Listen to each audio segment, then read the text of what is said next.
Bonjour à toutes et tous, dans cette toute nouvelle vidéo, je vous propose la seconde partie du tuto consacré à la compression. Après vous avoir présenté sommairement les compresseurs disponibles dans Logic, nous allons ici nous attaquer au fond du problème en répondant à deux questions.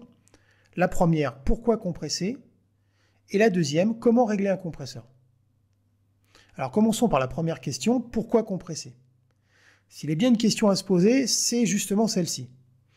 En effet, hors de question ici d'y aller au pif et de sélectionner un plugin au hasard et de jouer à la roulette russe en espérant avoir un résultat satisfaisant. Mais pourquoi, me direz-vous? Eh bien pour deux raisons. Tout d'abord parce que vous saurez précisément quel traitement appliquer, mais aussi parce que vous gagnerez du temps en sachant ce que vous faites. Pour savoir pourquoi compresser, posez-vous la question de savoir à quoi va servir un compresseur. Alors, pour faire simple, un compresseur va agir sur la plage dynamique de votre signal. Autrement dit, la différence entre la partie du signal la plus haute et la partie la plus basse. Il va donc vous servir à réduire la dynamique du signal à traiter. Mais pour faire un exemple simple, imaginez que quelqu'un soit en permanence le doigt sur le fader d'une console et que cette personne ajuste en temps réel le gain de sa piste. Eh bien, le compresseur fera exactement la même chose. Il vous permettra de compenser les niveaux faibles de votre enregistrement en rehaussant le niveau du fader virtuel, celui de l'exemple, et aussi de vous éviter d'avoir un effet de clipping, autrement dit d'écrêtage de vos signaux les plus hauts. Ici, plutôt que d'avoir à ajuster en live votre compresseur, vous allez tout d'abord déterminer un seuil, aussi appelé en anglais threshold. Alors, regardons à quoi correspond le seuil. Ce paramètre vous permettra d'indiquer au compresseur à quel moment il devra se mettre en marche. Rappelez-vous toujours de l'exemple de la personne qui a le doigt sur le fader pour comprendre le principe. Deux autres éléments spécifiques au seuil pourront également vous être utiles. Il s'agit de deux courbes de seuil baptisées soft knee et hard knee.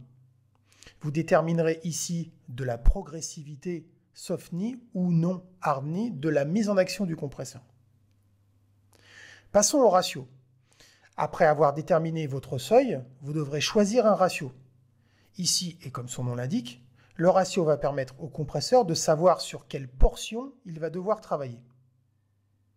Mais faisons un petit exemple. Imaginons que je fixe mon seuil à -8 dB et mon ratio à 4:1. Eh bien, mes 8 dB au-dessus de mon seuil seront divisés par 4, d'où le nom 4:1 du ratio, et ainsi j'obtiendrai une compression de mon signal de 2 dB. Passons au troisième paramètre, l'attaque. Une fois de plus, cet élément est assez parlant pour que l'on puisse comprendre de quoi il s'agit. Ici, on parlera de temps de réaction du compresseur lorsque votre signal atteindra le seuil fixé. Vous le verrez exprimé en millisecondes et un temps plus ou moins long vous permettra d'obtenir des résultats plus ou moins dynamiques. Notez que des temps d'attaque trop rapides pourront avoir un effet dévastateur, par exemple sur des éléments percussifs où les transitoires seront complètement écrasés. Passons au quatrième paramètre, le relâchement, release en anglais. Ici, au contraire, du paramètre d'attaque qui, lui, va déclencher la mise en marche du compresseur, ici, nous allons déterminer l'arrêt de ce dernier. Autrement dit, dès que le signal sera passé en dessous du seuil que vous aurez fixé, le paramètre de relâchement déterminera le temps d'arrêt du compresseur. Ici, attention aussi aux effets de pompage. Petite astuce concernant ces deux éléments, regardez toujours votre vumètre, à aiguille ou à LED, peu importe, et essayez d'avoir un mouvement qui soit toujours en rapport avec les mouvements généraux de votre musique. Si c'est le cas, c'est que vos réglages seront plutôt bons. Passons au gain de sortie. L'output gain, le gain de sortie en anglais, servira à compenser la perte de gain en entrée lors de la compression en le récupérant en sortie. Si je prends l'exemple de tout à l'heure avec mon ratio, il me faudra récupérer, donc ajuster mon gain de sortie pour ajouter les dB que j'aurais perdus. Une fois que vous aurez pris en compte toutes ces considérations techniques et que vous les aurez bien assimilées, vous vous poserez certainement la question suivante. comment bien régler un compresseur. N'étant pas moi-même ingénieur du son, loin de moi cette idée, je vous parlerai plutôt de mes expériences personnelles. D'un point de vue général, il n'existe pas de recette miracle, même si beaucoup aimeraient qu'il en soit ainsi. Il vous faudra aiguiser vos oreilles et donc votre goût pour obtenir un résultat musical. Posez-vous toujours la question suivante: qu'est-ce que j'essaye de privilégier en utilisant un compresseur? C'est d'ailleurs valable pour beaucoup d'autres périphériques audio. On pourrait donc distinguer deux axes. Influer sur la dynamique de notre audio. La dynamique d'un morceau, c'est d'ailleurs le cœur qui bat de la musique. Et solutionner un problème technique, comme par exemple un souci de clipping, de transitoire, etc.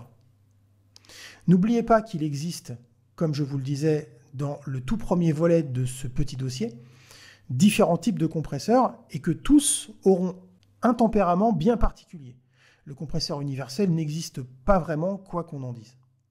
Alors après avoir vu des considérations théoriques concernant les différents réglages possibles dans le compresseur, réglages qui sont très importants pour savoir ce que fait chaque potard sur votre compresseur, maintenant on va passer un petit peu à l'action, on va passer dans le monde concret et on va essayer de faire un petit exemple avec une guitare acoustique qui joue en accord, qui fait du strumming, autrement dit, et essayer de lui donner un petit peu plus de présence, un petit peu plus de punch. Donc on va commencer avec... alors ici je suis avec un compresseur, un des 7 compresseurs disponibles dans Logic, que j'ai ouvert dans un insert juste ici. Et ce que je vais faire, c'est que tout d'abord je vais choisir un compresseur. Donc ici j'ai le choix, je peux basculer sur un de mes 7 compresseurs, je vais prendre celui-ci. Et ce que je vais faire, c'est tout d'abord écouter ma piste brute non compressée, et ensuite on engagera le compresseur et on fera nos réglages pour essayer d'obtenir l'objectif à atteindre.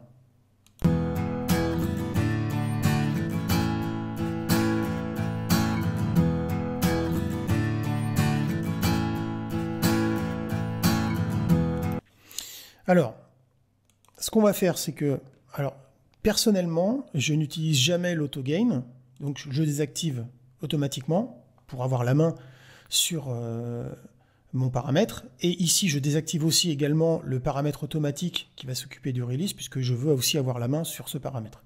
Donc, ici, je vais engager mon compresseur et je vais quand même fixer un ratio.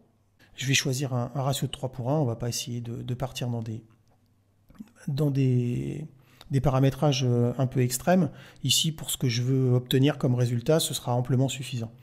Donc là, ici, je vais lancer la lecture, et petit à petit, ce que je vais faire, c'est que je vais augmenter mon seuil pour commencer à faire travailler mon compresseur. D'ailleurs, on le verra que progressivement, plus je vais monter mon seuil, et plus mon aiguille, au niveau de mon vumètre, va commencer à bouger. Donc, on va lancer la lecture, et on va augmenter le paramètre de notre seuil pour commencer à faire travailler notre compresseur.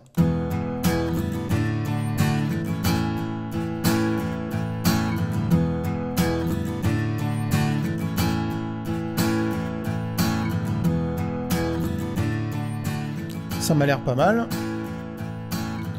Ce que je vais faire, c'est que je vais maintenant modifier mon paramètre d'attaque.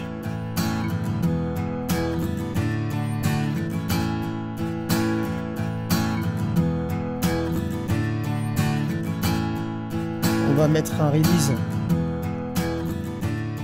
un peu plus important. Voilà, on va se mettre aux alentours des 200, 220. Et ce qu'on va faire, c'est qu'on va jouer avec le ni ici.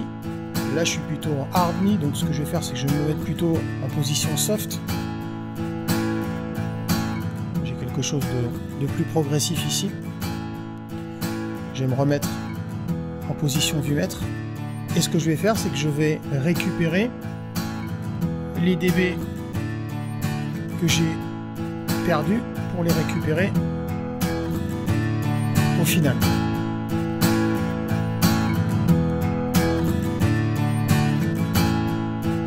On va écouter ce que ça donne sans.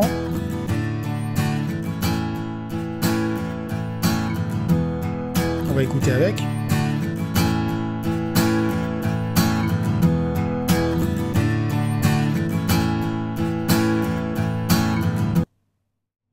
Voilà pour ce second volet consacré à la compression dans Logic Pro 10. J'espère que cette vidéo vous a plu et je vous dis à très bientôt pour un nouveau tuto.